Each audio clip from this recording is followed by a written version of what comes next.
작은 거인이 세계를 움직인 이야기 박지성. 오늘은 정말 특별한 이야기를 들려드리려고 합니다. 축구를 잘 모르셔도 괜찮습니다. 오늘 이야기는 축구에 관한 것이 아니라 꿈에 관한 이야기니까요. 포기하지 않는 의지에 관한 이야기. 그리고 무엇보다 한 평범한 청년이 어떻게 불가능을 가능으로 바꿔냈는지에 대한 이야기. 한국 사람이라면 누구나 한 번쯤은 들어봤을 이름. 박지성.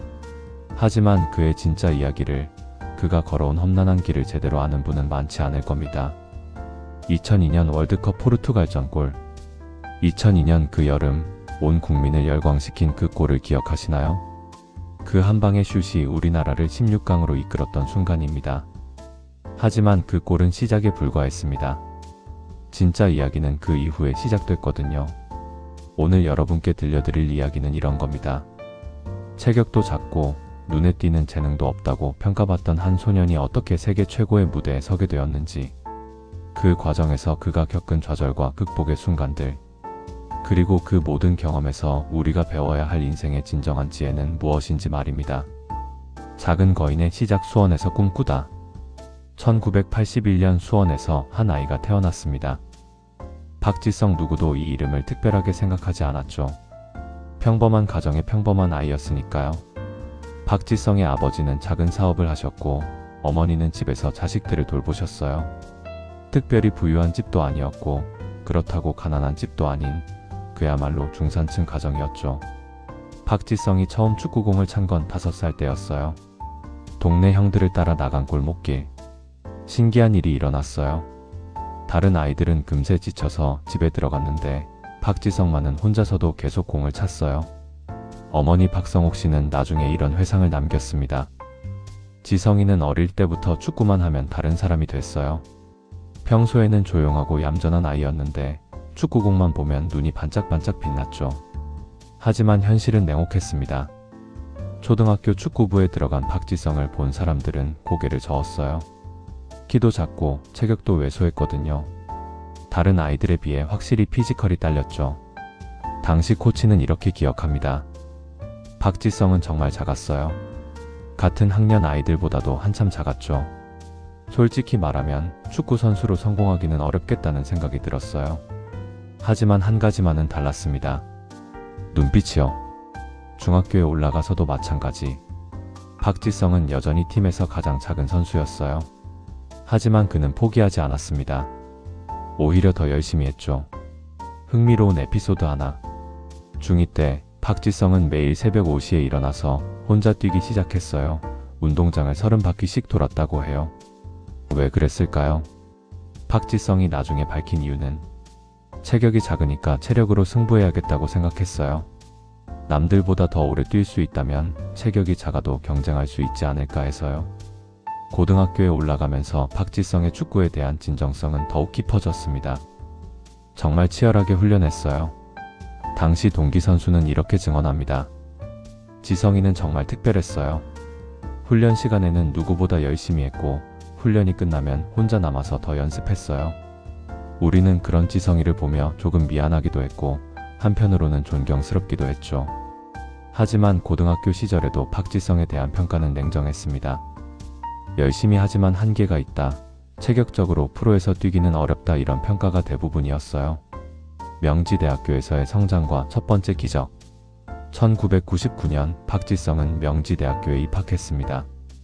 많은 축구 명문 대학들이 그를 외면했지만 명지대는 달랐어요. 당시 명지대 감독 김학범 감독이 박지성의 가능성을 봤던 거죠. 감독은 나중에 이렇게 회상했어요. 박지성을 처음 봤을 때 체격은 확실히 아쉬웠어요. 하지만 축구에 대한 열정과 이해도는 남달랐어요. 무엇보다 배우려는 자세가 남달랐죠. 명지대 축구부에서 박지성은 정말 열심히 했어요. 남들이 1시간 훈련할 때 그는 2시간을 했고 남들이 집에 갈 때 그는 끝까지 남았어요.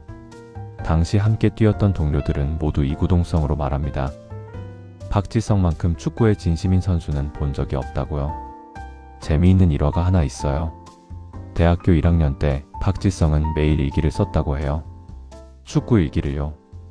오늘 훈련에서 잘한 점, 부족한 점, 내일 개선해야 할 점들을 적었다고 하더라고요. 일기장을 본 룸메이트는 이렇게 말했어요. 지성이의 일기를 보고 깜짝 놀랐어요. 정말 세세하게 분석해 놓았더라고요.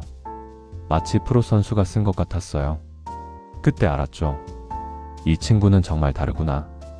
그리고 2000년 박지성의 노력이 결실을 맺었습니다. 명지대학교가 전국대학 축구선수권 대회에서 우승을 차지한 거예요. 박지성은 대회 MVP에 선정됐습니다. 우승 소감에 박지성은 이렇게 답했어요. 혼자서는 절대 할 수 없는 일이었습니다. 함께 해준 동료들과 지도해주신 감독님 덕분입니다. 벌써부터 팀을 먼저 생각하는 리더십이 보였던 거죠. 하지만 여전히 프로 구단들의 반응은 시큰둥했어요. 대학에서는 통했을지 몰라도 프로는 다르다. 체격적으로 아쉬운 부분이 있다, 이런 평가가 대부분이었죠. 당시 한 프로 구단 스카우터는 이렇게 말했어요. 박지성은 확실히 성실하고 축구를 잘 이해하는 선수다. 하지만 프로에서 뛰기에는 피지컬이 부족해 보인다. 차라리 해외로 나가보는 게 어떨까? 그리고 정말로 해외에서 기회가 왔습니다. 일본 제1리그의 교토 퍼플 상가에서 박지성에게 관심을 보인 거예요. 많은 사람들이 박지성에게 조언했어요. 일본행은 차선책이다. 한국에서 더 기다려보는 게 어떨까? 하지만 박지성의 생각은 달랐어요. 박지성은 이렇게 말했습니다. 중요한 건 어디서 뛰느냐가 아니라 계속 축구를 할 수 있느냐예요. 그리고 더 높은 곳으로 올라갈 수 있는 기회가 될 수 있다면 일본이든 어디든 상관없어요. 이 말에서 우리는 박지성의 철학을 엿볼 수 있어요. 자존심보다는 실용성을, 체면보다는 실질을 택한 거죠. 나중에 보면 이런 실용적 사고가 그를 세계 정상으로 이끈 중요한 요소 중 하나였어요. 일본에서의 도전과 성장. 1999년 18세의 박지성은 가방 하나만 들고 일본으로 떠났습니다. 가족들은 걱정이 많았죠. 낯선 땅에서 혼자 살아야 하는 어린 아들이 마음에 걸렸거든요. 어머니 박성옥 씨는 나중에 이렇게 회상했어요. 지성이를 공항에서 보낼 때 정말 마음이 아팠어요. 아직 어린 아이인데 혼자서 외국에서 살아야 한다는 게, 하지만 지성이의 눈빛을 보니 걱정보다는 믿음이 생기더라고요. 교토에 도착한 박지성이 처음 든 생각은 정말 다른 세계구나였다고 해요. 일본 축구의 수준은 한국보다 확실히 높았거든요. 특히 조직력과 전술적 이해도 면에서 말이에요. 하지만 언어가 가장 큰 문제였어요. 일본어를 전혀 하지 못했거든요. 감독의 지시를 이해하기 위해 박지성은 작은 수첩을 들고 다녔어요. 모르는 단어가 나올 때마다 적어뒀다가 숙소에서 찾아봤죠. 첫 시즌은 정말 힘들었어요. 언어 장벽도 있었고 일본 축구의 빠른 템포에 적응하는 것도 쉽지 않았죠. 게다가 일본 선수들은 한국 선수에 대해 약간의 편견도 가지고 있었어요. 당시 팀 동료였던 한 일본 선수는 나중에 이런 증언을 했어요. 처음에는 한국 선수라고 해서 크게 기대하지 않았어요. 하지만 박지성은 달랐어요. 정말 성실했고 항상 팀을 먼저 생각했죠. 박지성은 어려움을 극복하기 위해 특별한 방법을 썼어요. 매일 밤 일본 축구 경기 영상을 보면서 일본 축구의 특징을 분석했거든요. 그리고 자신이 부족한 부분을 찾아서 집중적으로 연습했어요. 시간이 지나면서 박지성의 진가가 드러나기 시작했어요. 체격은 작았지만 그 누구보다 많이 뛰었고 그 누구보다 똑똑하게 뛰었거든요. 교토 팬들은 곧 박지성을 작은 엔진이라고 불렀어요. 특히 박지성의 축구 지능은 일본 축구계에서도 화제가 됐어요. 경기를 읽는 능력, 상황 판단력, 그리고 팀 전술을 이해하는 능력이 뛰어났거든요. 당시 교토의 감독은 이렇게 말했어요. 박지성은 내가 본 선수 중 가장 축구를 잘 이해하는 선수 중 하나다. 그는 감독이 원하는 것을 정확히 파악하고 실행한다. 시즌이 끝날 무렵 일본 언론들도 박지성을 주목하기 시작했어요. 한국에서 온 작은 거인, 지능형 미드필더, 팀플레이어의 모범 같은 표현들이 쏟아졌죠. 하지만 진짜 전환점은 따로 있었어요. 바로 2002년 한일 월드컵이었거든요. 그리고 그 월드컵에서 박지성에게 운명적인 부름이 왔습니다. 2002년 월드컵 운명의 순간. 2002년 축구 역사상 가장 극적인 순간 중 하나가 펼쳐졌습니다. 히딩크 감독이 월드컵 최종 명단을 발표하는 순간, 그 명단에는 많은 사람들이 예상하지 못한 이름이 하나 들어 있었습니다. 바로 박지성. 당시 축구 전문가들의 반응은 의외였어요. 박지성? 일본에서 뛰는 그 선수를? 히딩크가 뭔가 다른 걸 봤나? 사실 박지성은 당시 국내에서 그렇게 유명한 선수가 아니었거든요. 하지만 히딩크 감독은 확신에 차 있었습니다. 기자회견에서 이렇게 말했어요. 나는 박지성이 가진 투지와 에너지를 믿는다. 그는 팀을 위해 뛰는 선수다. 월드컵에서는 그런 선수가 필요하다. 실제로 히딩크 감독은 박지성을 선발하기 전에 직접 일본까지 와서 그의 경기를 지켜봤다고 해요. 그리고 경기 후 이렇게 말했다고 하죠. 저 선수는 90분 내내 뛸 수 있다. 그리고 절대 포기하지 않는다. 바로 우리가 찾던 선수다.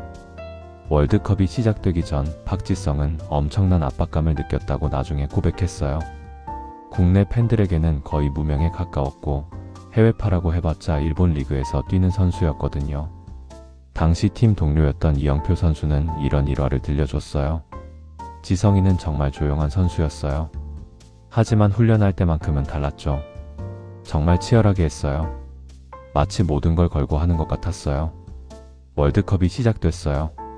폴란드전에서는 교체로 들어가서 좋은 움직임을 보였고 미국전에서는 첫 선발 출전 기회를 잡았어요. 하지만 진짜 드라마는 포르투갈전에서 기다리고 있었습니다. 2002년 6월 14일 인천문학경기장 포르투갈과의 조별리그 최종전. 이 경기에서 이기거나 비기면 한국은 사상 최초로 16강에 진출할 수 있었죠. 박지성은 후에 이 순간을 이렇게 회상했어요. 정말 떨렸어요. 온 국민이 지켜보고 있다는 부담감이 엄청났죠. 하지만 동시에 이런 생각도 들었어요. 이런 기회는 평생에 한 번 올까 말까 한 거라고. 후반 25분 한국이 0-1로 뒤지고 있던 상황. 유상철의 크로스가 올라왔고 박지성은 오른발로 볼을 받아냈어요. 가슴으로 트래핑한 뒤 왼발로 과감하게 슈팅을 날렸습니다. 그 순간에 박지성은 이렇게 기억해요. 공이 발을 떠나는 순간 들어간다는 느낌이 들었어요. 왜 그런지는 모르겠지만 확신이 섰어요. 그리고 정말로 골망이 흔들렸죠. 골이 터진 순간 문학경기장은 말 그대로 폭발했어요. 5만 명의 관중이 일제히 일어나 환호했죠. 박지성은 뛰면서 주먹을 쥐어 올렸고 동료들이 달려와 그를 끌어안았어요. 그 순간의 감정을 박지성은 이렇게 표현했어요. 세상 모든 소음이 사라진 것 같았어요. 그리고 동시에 모든 소리가 다 들리는 것 같기도 했고요. 정말 꿈같은 순간이었어요. 그 골로 한국은 사상 최초로 월드컵 16강에 진출. 박지성은 하루아침에 국민적 영웅이 되었죠. 하지만 정작 본인은 이렇게 말했어요. 개인적인 영광보다는 팀이 목표를 달성한 게 더 기뻤어요. 그리고 이제 시작이라는 생각이 들었어요. 더 큰 무대에서 뛸 수 있는 기회가 올 것 같다는 예감이 들었거든요. 정말로 그 예감은 현실이 되었습니다. 월드컵이 끝난 후 유럽 여러 클럽들이 박지성에게 관심을 보이기 시작했거든요. 그 중에서도 특별한 제안이 하나 있었습니다. PSV 에인트호번에서의 성장과 실현. 월드컵이 끝나고 박지성에게 새로운 기회가 찾아왔습니다.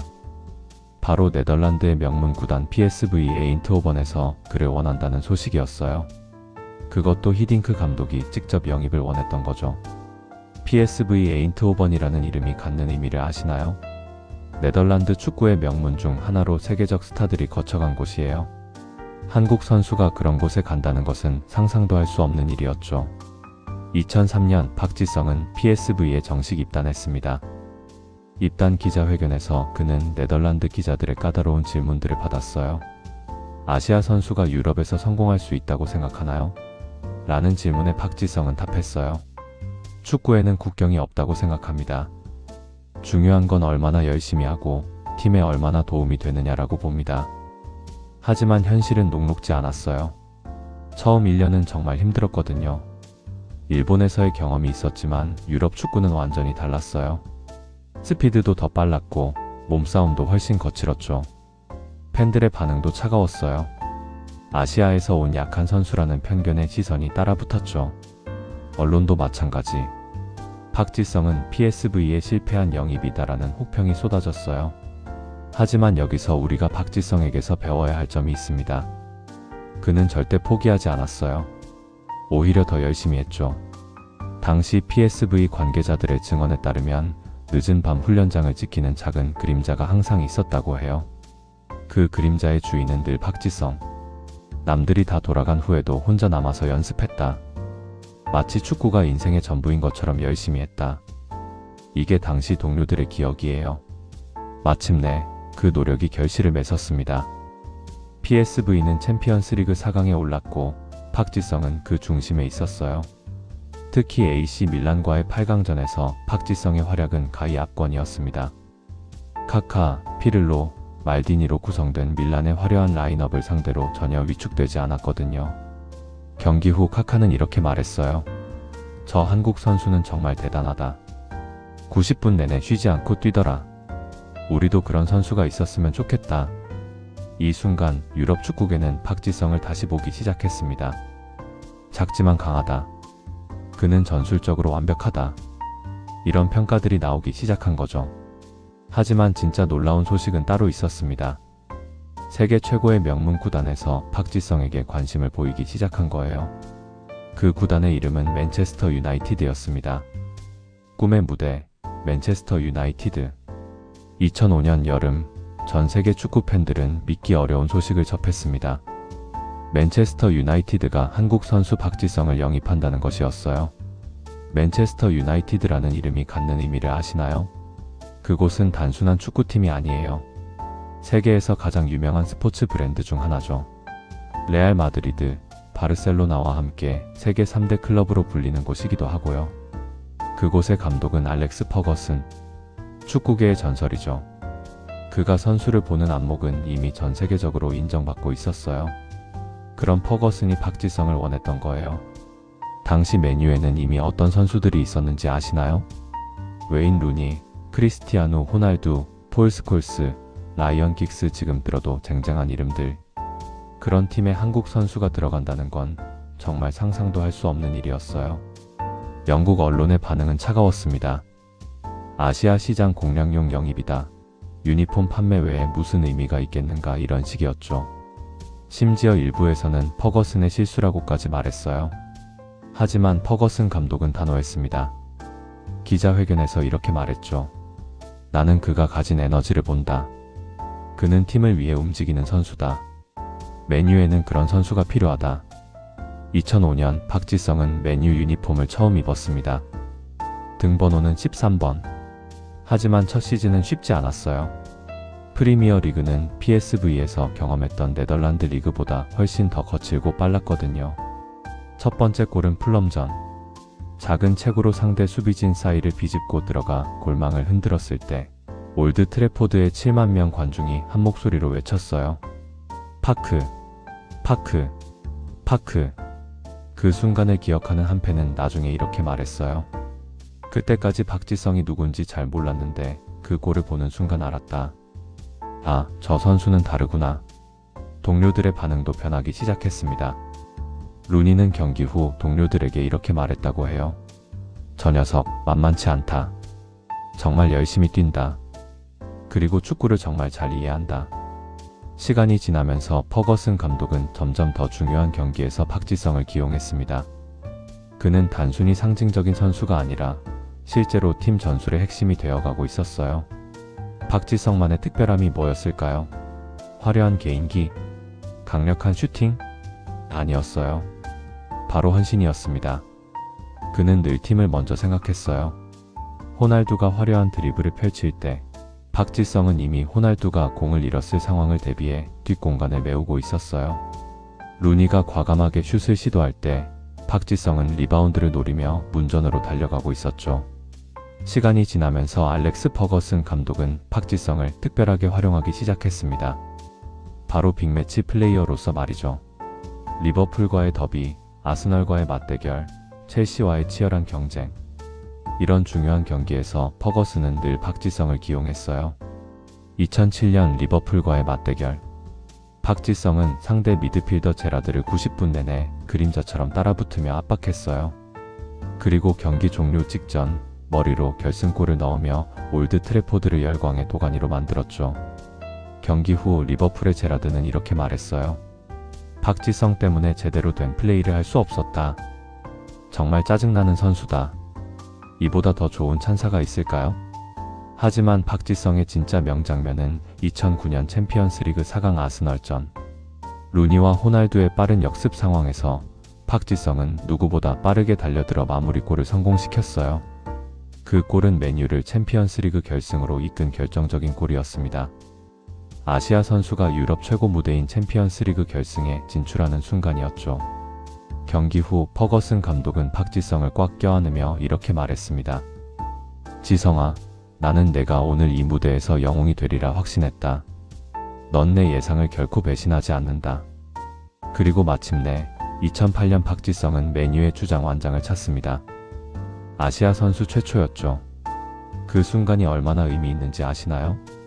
주장 완장은 단순한 천조각이 아니에요. 그건 동료들의 인정과 신뢰를 의미하는 거예요. 피부색도 다르고 문화도 다른 선수가 유럽 최고의 팀에서 주장을 맡는다는 건 정말 대단한 일이었어요. 하지만 박지성의 길이 항상 평탄하지만은 않았습니다. 그는 종종 인종차별적 발언을 들어야 했어요.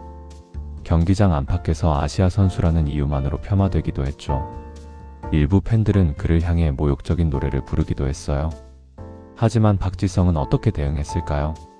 그는 침묵으로 대응했습니다. 그의 답은 언제나 경기장에서 나왔어요. 끝없는 움직임, 헌신적인 플레이, 그리고 팀을 위한 희생. 결국 사람들은 인정하지 않을 수 없었습니다. 피부색이나 출신이 아니라 실력으로 말하는 선수라는 걸 말이에요. 유럽 언론들도 하나둘씩 박지성을 재평가하기 시작했어요. 골과 어시스트로는 측정할 수 없는 가치, 팀을 위한 완벽한 전사, 퍼거슨이 가장 신뢰하는 선수 같은 표현들이 나오기 시작했죠. 하지만 가장 의미 있는 평가는 동료들로부터 나왔어요. 호날두는 이렇게 말했습니다. 지성이 없으면 나도 자유롭게 플레이할 수 없다. 그가 내 뒤를 든든하게 받쳐주기 때문에 공격에만 집중할 수 있다. 유산과 현재, 우리가 배워야 할 것. 시간은 흘러 박지성은 무릎 부상과 나이로 인해 은퇴를 결정했습니다. 2014년 그의 마지막 경기. 올드 트래포드의 팬들은 기립박수로 그를 배웅했습니다. 하지만 박지성의 진짜 유산은 기록이 아니라 영감이었어요. 그가 보여준 것은 불가능한 꿈도 꾸면 이뤄질 수 있다는 희망이었습니다. 지금 유럽 무대에서 활약하고 있는 우리 선수들을 보세요. 손흥민은 토트넘에서 유럽 최고의 공격수로 성장했고, 김민재는 바이에른 뮌헨에서 수비의 핵심이 되었어요. 이강인은 창의적인 플레이메이커로 주목받고 있죠. 이 모든 게 가능한 이유가 뭘까요? 바로 박지성이 닦아놓은 길이 있었기 때문이에요. 그가 편견의 벽을 무너뜨려 놓았기 때문에 후배들이 더 당당하게 도전하고 성공하고 있는 겁니다. 감사합니다.